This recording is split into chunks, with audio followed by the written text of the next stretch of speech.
Hi, everybody. So today I am working on attaching buttons, and we have a little variety. We're going to start with this metal button. It came off of this shirt, so we're going to reattach it. So that'll be the first one, and it's just a hole with a little toggle in the middle. Um, and then we're going to do a 2 button hole, a 4 button hole. Ooh, there we go. Somewhere in here, you're going to be able to see it. A 4 button hole. And then this one's a flower, but it's one of the little toggle pieces. So it's just a little toggle, and it's a little different. So these are typically the 4 types of buttons that you're going to come across if you need to reattach a button falls off, or if you are building something for the first time, or if you just need to attach a button to something so that you have a place to loop something. We do end up doing that all the time. So we're going to start with our thread and our needle, and just pick a length that is comfortable for you and cut that off, and then pick up your needle. Ooh, try not to lose your thread. And then what we're going to do is we're going to just put the thread through the eye of the needle, and then pull that. Ooh, I'm losing it. Going to pull it down so that your ends meet. And I'm sorry, I have black thread. I don't have more brightly vibrant color for you to see. So we take our 2 ends, and we're just going to pull them together, and then wrap it around your finger once, and then kind of roll it, and then pull, and you should get a little knot. That knot didn't work out so well, so we're going to do it again, and then you have a little knot in the end of your thread. And sometimes you get little tails and they end up long, so you have to trim them off. But we're not going to worry about that right now, because we are going to attach this button to this little spot right here. Sometimes you can see where your button came off of. So we're just going to loop through that. We're going to just kind of go through the fabric down and then back out and pull the thread through. You got to be gentle with it because you don't want to yank your thread through all the way. And then loop your needle through your button, and then kind of place it where you want it on the fabric, and you just want to hold it in place. And then you're just going to go in and out and in and out a few times. So I'm not going to talk while I do this.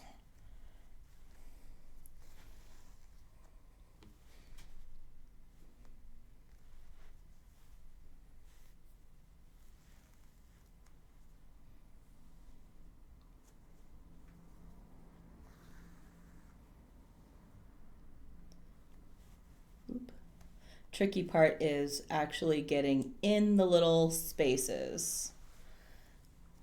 And as you can see, I'm not sure if it'll zoom in on it very well, but it looks like it's not wanting to focus very well. But if you're going to want to go around that little bar at least 4 or 5 times, preferably 6 or 7, just so you get a good hold on it.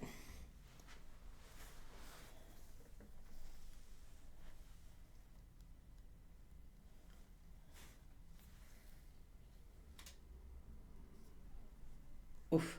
And as one of our friends say, it's not a project if there's not a little bloodletting. So of course I'm going to stab myself a couple of times on accident, just because apparently that's how you know it's a good craft project. All right, one more. Okay. And then I feel pretty comfortable and confident with the number of times it's gone around. So, It's just not going to focus. yeah, it does not want to focus today. So we are just going to come back up, and you put your needle through on the outside of it instead of through. Pull that through. And then if you want a really good seal on it, you wrap it around 3 or 4 times to get a good tightness on there. And then put it back through underneath, back down into the inside of the garment. If I can get it there. and then tie your knot on the inside.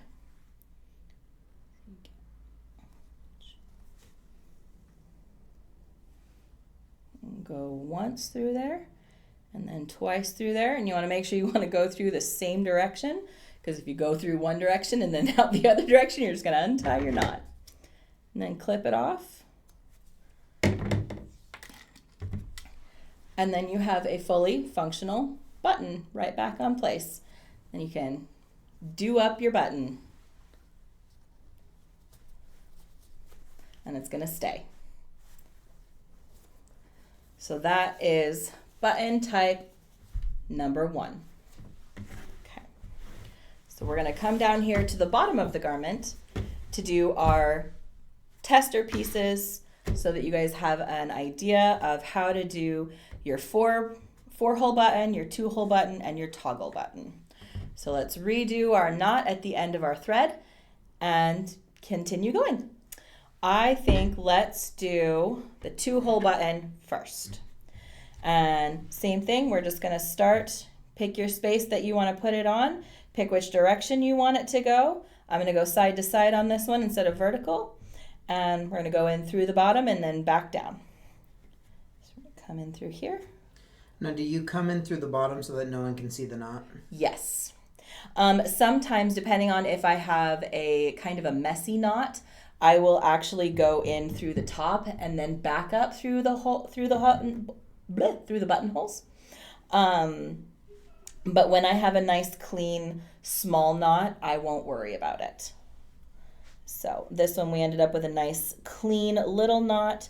So we're just gonna keep going. And then get that first loop done. And then it's just similar to the last one. We're just gonna go up and back down half a dozen times. Because in essence, you're just wrapping around the bar again. Yes, it is basically the same thing, but with this type of a button, it is actually a little harder to do because you're aiming at a small hole rather than a little D space. With the ones that have the little crossbar, you basically are looping around a double-sided D ring. But with this one, you just have this tiny little hole that you got to aim at. And you're more likely to poke yourself. So it's just be confident in what you're doing and try not to let it intimidate you. Because you will survive. Yes, and I've already poked myself a couple of times doing the 2 that we've got, and we're just plugging along. So same thing, you want to put your needle in through your fabric underneath your button and pull that thread out, wrap around it a few times, and then go right back down into the base of your fabric to tie your knot. And what we're doing with that is we're just getting a little bit of fabric or the thread, and then we're pulling it through till we have a small loop. Oh, sorry, I'm going the wrong way. Till we get a small loop, and then you want to go through it once, through it twice, pull taut, and then your knot is secure. And then trim that off.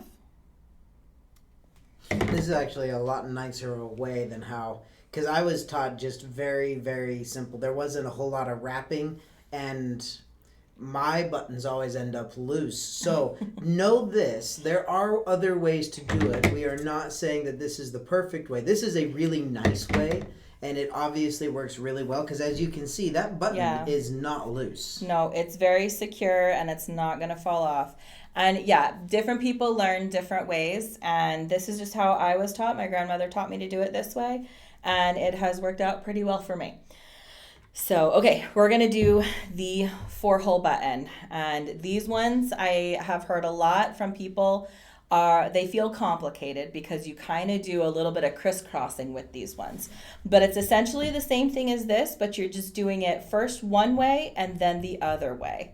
So it's a little bit more time consuming, but not too bad. So we're going to go up through the bottom of the fabric, up through the hole in the button.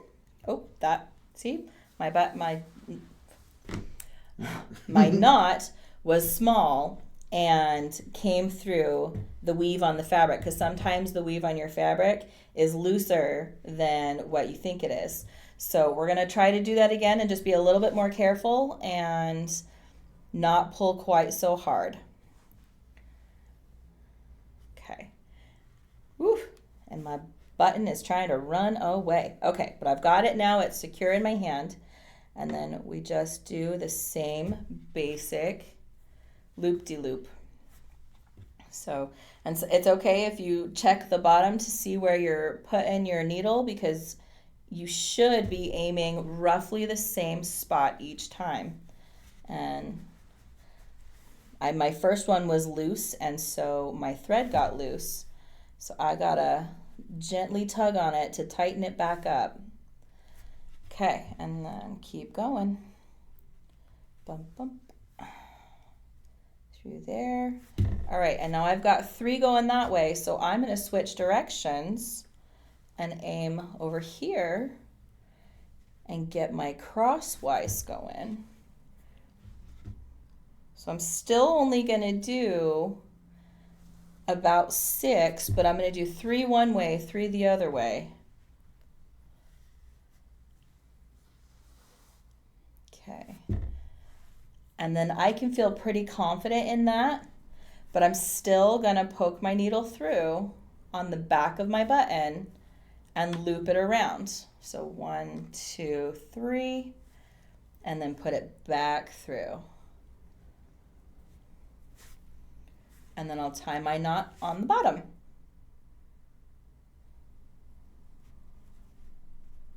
Oop, I caught the fabric, so I gotta back it up and try again. All right. And I don't want my threads to get twisted up too much, so periodically you gotta double check them, make sure that they are behaving and not getting twisted too hard.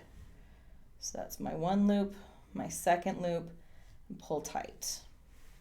Okay, and then I can trim my thread. And then I have my 4-hole button on there in a manner that I feel pretty confident in. All right. Now, obviously, I put a larger amount of thread on my needle because I was going to be doing multiple buttons. But if I was only doing one, I would only do about this much thread at the most, and it's just about 5 to 6 inches, like doubled over, so about 10 to 12 inches of thread, mostly because you want to have the room to maneuver with. And if I'm only doing one button, I'm only going to do about that much. But where I was doing 4 buttons, I did get quite a bit more. So where we're on the last one, this is about the amount of thread that you need. You don't need much more than that. Okay, and now we're on to this little toggle button. It's got the little post on it. Sorry, I'm trying to, it's got that little post there so you can see through. And this one is a flower, so it's definitely not the kind that belongs on a gentleman's shirt unless you are that kind of gentleman. But this one I nicked from my daughter. So we're going to put this one over here on the little corner here. And for this one, we are going to start on the bottom and come up through.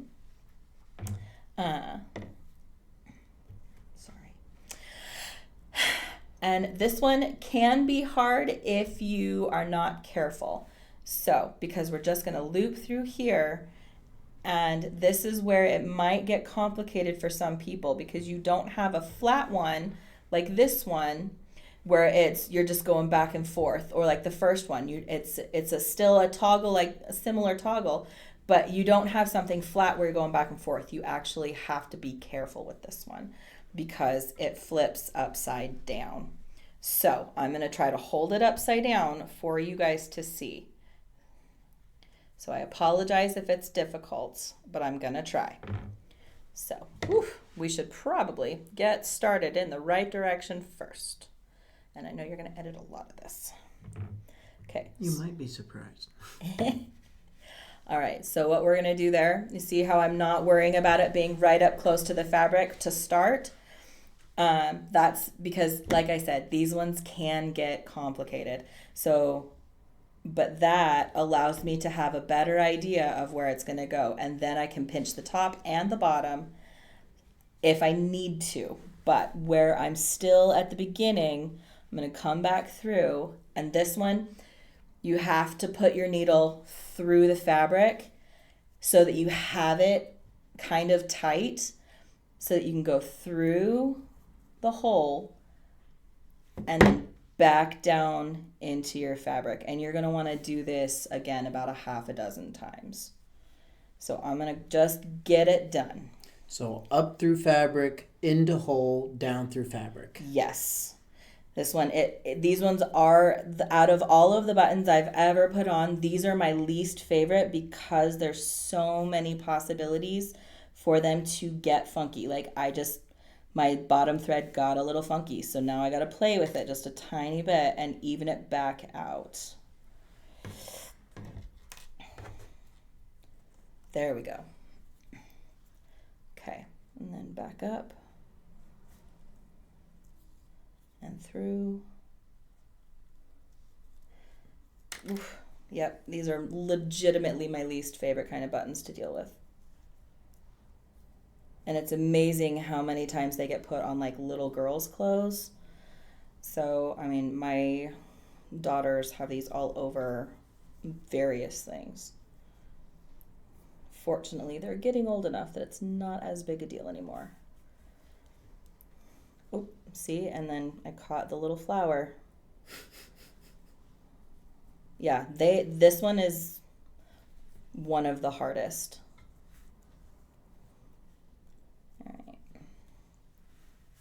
All right, last time. Okay. All right, and then we're going to go ahead and same kind as before, tie the knot on the bottom. You didn't loop around it. I didn't. I did not. Is that because of the post? That is because of the post. Because on these ones, if you loop around it, it slides up the post and will sit at the base of this rather than against the fabric. Which is why one of the reasons that you just want to be really careful about how you actually do your up and throughs. So we're going to loop it once, loop it twice, knot it, and trim. We're going to lose our thread off the table. It won't be the last time. Nope. But then you have a cute little stand-up button that gives a little bit of space underneath it. Like my fingers are both underneath that, not there's no strain, there's no pressure, and it's sitting against the table. But these are the kind of buttons for like if you have a little, like a small rope or a ribbon or something that's a little thicker that you need to loop over it. These are the kind of buttons that's useful for. Fortunately, most of the time you'll be able to find like round ones that have the little posts that look more period appropriate. This just happened to be the one that I had on hand, so this is the one that we did today. But those are the 4 types of buttons that we are showcasing today. We'll pull this one down to show you. This is the one that actually goes with this shirt. And then I hope that was helpful for you guys. A 4-hole button, 2-hole button, and then a post button. So I hope that was helpful, and hopefully your sewing adventures and your history are as fun as ours, and hope to catch you on the next one. Huzzah.